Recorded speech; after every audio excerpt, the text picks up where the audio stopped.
The 9:30 open is a trap, and recently I've been getting caught as well, which is why I've stopped trading the open and focused more on taking my trades after 10 a.m. And today I'm going to show you exactly why you should wait until 10 a.m. as well, especially if you're a new trader.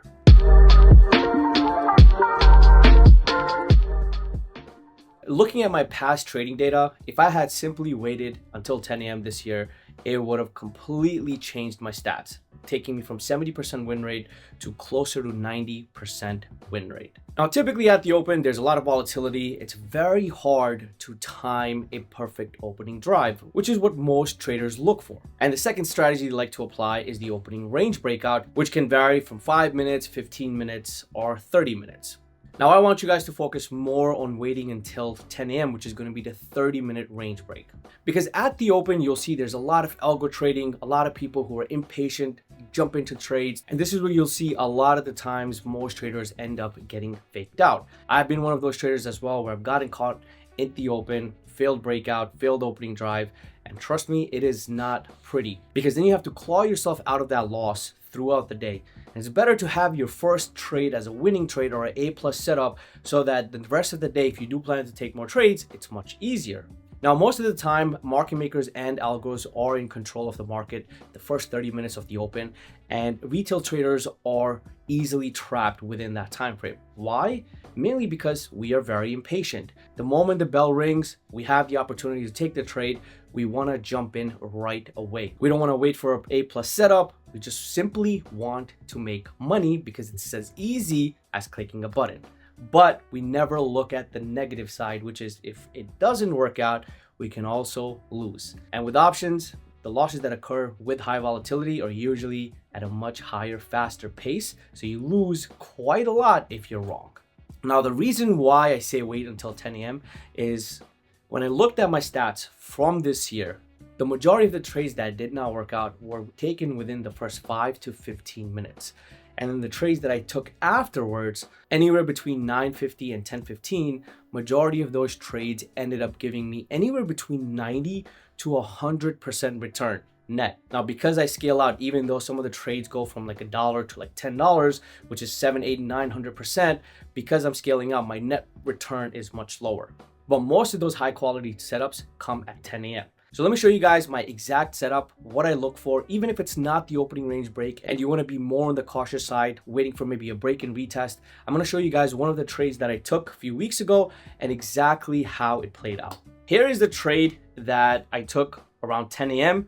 and I'm going to break down exactly why I took it. But before we jump into this trade, let me explain to you why the opening usually is very tough to trade, especially if you don't have confirmation or if you don't have experience.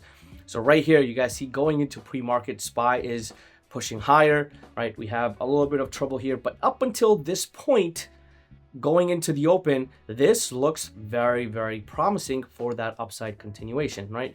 You had that multiple test of that 690, almost 697, failed here, pulled back, failed again. So now, as somebody who trades opening drives, what I would look for is one, a catalyst that could drive the stock towards the upside. And second thing is going to be a pullback and a retest. Now, we didn't really have any catalyst this day, so I opted to stay out going long. If you see here, this would have trapped any new trader, because these are some of the things that people look for in terms of opening drive. You have a pre-market high, breaking that pre-market high, let me jump in, and right away, anybody who went long here got trapped. You see that pullback coming in, come back, retest that pre-market level, and no strength. Right here, a lot of volatility, right? You fail this, let's say you try to chase at that initial sell-off here, you're gonna get caught again because there's a lot of volatility usually at the open. The first 5 to 15 minutes, algos love to trap retail traders. The only time they're not able to trap us is if there's a catalyst that supports the move in that direction, right? So that's why, as a new trader, try to avoid trading the open. So you guys can see here, we have that pullback coming in. Now, just to mention, you're probably wondering why I have the SPY chart alongside SPX. I use SPY's chart to make my decisions into whenever I take trades in SPX. When you look at both of these charts, you guys will see SPX previous day closed at 69.40. We opened up roughly around 69.76 and then it kind of pushed higher, which tells us one main thing. There is a gap here, right? Same thing with SPY. If you zoom out, we closed previous day around 692, let's say, and that day where we took the trade, we opened up close to 696.40. So we have a nice big gap on SPY as well. Because SPX does not have any pre-market data, it's much easier to see those gaps versus in SPY, you have the pre-market data. It's going to be a little bit tough for you to understand that, hey, there is a gap there. So the second thing SPY shows us is that interest, which is volume, right? Where is volume coming in from? Then taking into account the pre-market data levels where previously buyers stepped in and drove the stock up helps us identify when and where we could take that trade, especially going into 10 a.m. So in this particular trade, now we have a gap and we're breaking out of that initial 15-minute range, right? So let's break that down one by one. You have that range from 15 minutes. So this is the first 5-minute candle, second 5-minute candle, and the third 5-minute candle, right? So this would be the 15-minute range right here, 69.72.24, and the high would be 69.93.63. So for SPY, that would be, let me draw it out. For SPY, that would be 697.16 and right around 695.15. Now, since you want to wait for the 30 minutes, that would be 15 right around here, which is going to be 695. So if you guys take a look, as of right now, we're at 955 and low of the day around this time is going to be around that 695, right? Very similar to this. So after 5 more minutes, we will have our first 30 minutes of trading done. And the level that we want to address is going to be what was the high and what was the low within that 30 minutes. So let's fast forward this to close to that 10 a.m. and there it is, right? So now you guys can see we are about 30 seconds into that 10 a.m. candle close, which tells us, all right, we're closing out of that 695, which is the pre-market level where we had that break, retest, and we continued, right? Obviously, we can't see that on SPX, so we're going to use SPY as a reference. The moment we break out, now you don't want to chase that initial breakout. That's something you want to avoid.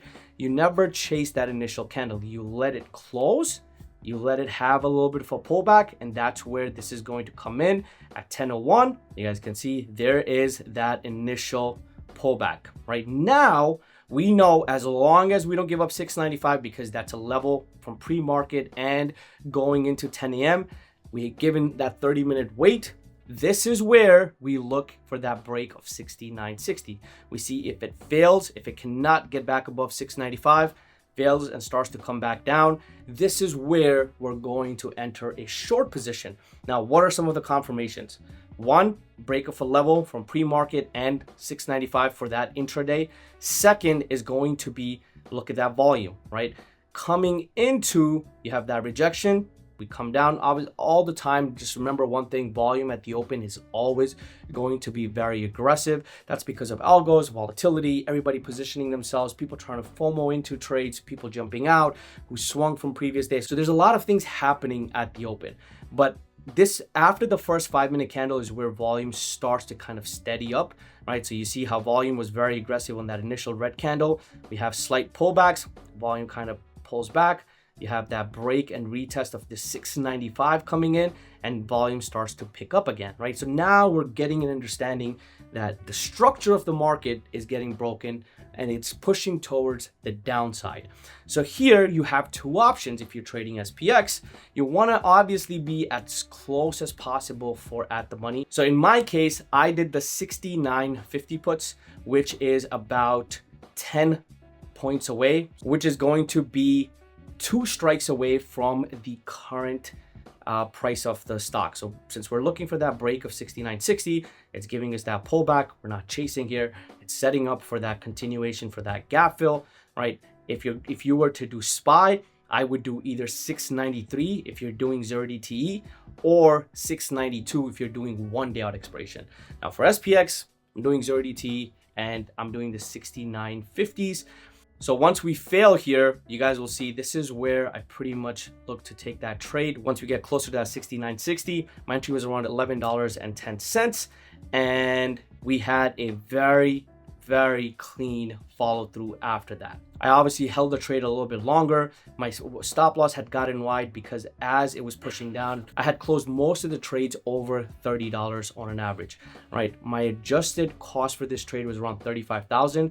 I didn't size up around this time. I'm starting to size up now, and the return on this trade was around 86%. Now that 86% obviously came in because of how we were scaling out, right? Jumping in around $11 and change, and scaling out where the premiums were at 30, 27, 21, and then 36 respectively, gives you a gross return of 200%, but a net return of around 86% because the entry was around $11 and because I kept scaling out. And that's one thing that's going to bring your net return up higher.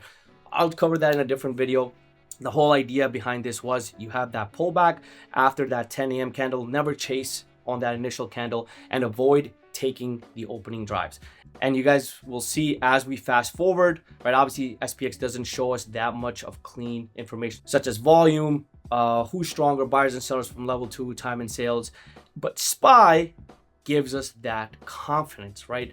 Look at that volume, it dropped. Once it broke, we had that retest, and just look at how clean that candle looks, how clean that price action is. That volume gets aggressive as it kind of broke through, and that gives you the confidence to hold the trade, right? If you try to chase or try to take that trade here, right, you're most probably going to get faked out because of the volatility that the opening brings.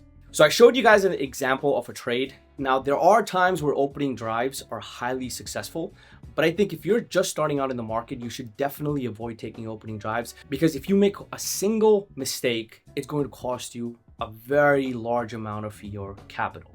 But as you guys get experience, as you understand when to take opening drives versus when to avoid opening drives, it will be a much better high quality setups for you guys available for opening drives.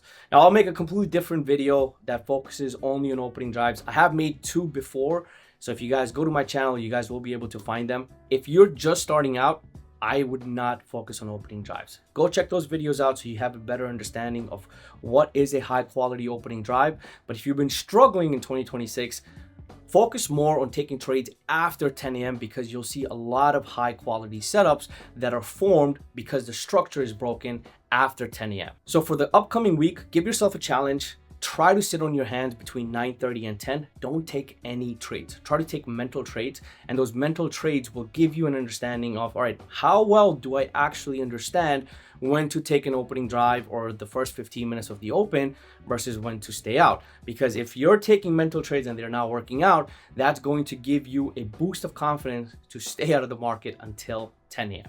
I hope this video was helpful, guys. Comment below what other topics you would want me to cover. All of my content is coming from your comments that you guys commented on the previous videos. If I have a better understanding of what I can help you with, it'll help me with what type of content to post for you guys. So I'll see you guys in the next video. Don't forget to comment below.